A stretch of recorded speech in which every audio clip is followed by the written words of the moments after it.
வணக்கம் நண்பர்களே. இப்போ நம்ம பார்க்குறது எல்ஜி டூஎல் இன்வெர்டர் ஏசி. இப்போ நம்ம கஸ்டமர் பார்த்திங்கன்னா வெளியூர்லேருந்து வந்திருக்காங்க. வந்து இப்போ ஒரு மாதம் தான் ஆகுது.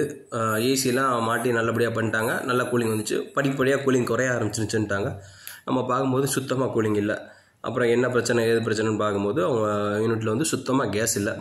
சரி, என்ன தான் எங்கே தான் லீக் ஆகிருக்குன்னு எல்லாம் தரவாக செக் பண்ணிக்கிட்டு இருக்கோம். ஸ்டெப்பாக செக் பண்ணிக்கிட்டு இருக்கோம். அப்புறம் இதில் தான் எங்களுக்கு ஒரு டவுட் இருந்துச்சு. சரி, இதை என்னன்னு பார்ப்போம்னு சொல்லிட்டு பார்க்குறோம். இதை பார்த்தீங்க அப்படின்னா சோப்பு நுரையெல்லாம் வச்சு பார்க்குறோம்.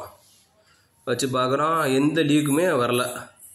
இது என்னடா இது பெரிய சோதனையாக போச்சுன்னு சொல்லிட்டு நாங்களும் ரொம்ப நேரமாக வச்சு செக் பண்ணிட்டு தான் இருக்கோம். ஆனால் டவுட் இதில் தான் எங்களுக்கு.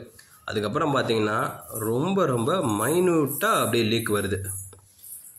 அதுவுமே சோப்பு நுரைக்கே தெரியலை. அந்த லீக்கு சோப்பு நுரைக்கு தெரியாமல் இந்த தண்ணிக்கு மட்டும்தான் தெரிஞ்சிச்சு அந்த லீக்கு. நான் உங்களுக்கு இதை மார்க் பண்ணி காமிச்சிருக்கேன். இதை பாருங்கள். ரொம்ப மைன்யூட்டாக போச்சு. வெளியவே தெரியல, அந்தளவு போச்சு. நம்ம நல்லபடியாக கண்டுபிடிச்சாச்சு.